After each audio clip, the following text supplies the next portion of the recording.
Hello guys, welcome to my YouTube channel. Amanya anisha suvi yombwati. Mitumwila bila subscribinga.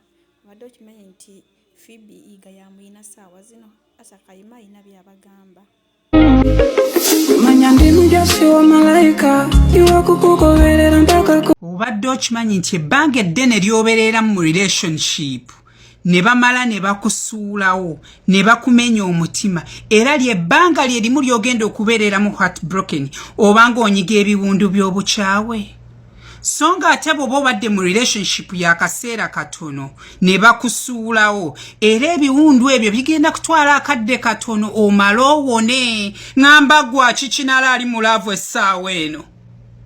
Kati nze mbadde njagala kuwaayo kakodyo kamu bw'obanga toyagala kumala budde buwanvu ng'onyiga ebiwundu by'obukyawe mwekyawe kati omwana w'abandi musuulewo ku ddakiika eno olikomawo nonneebaza musuulewo ate nno mu bitiibwa eby'ekitalo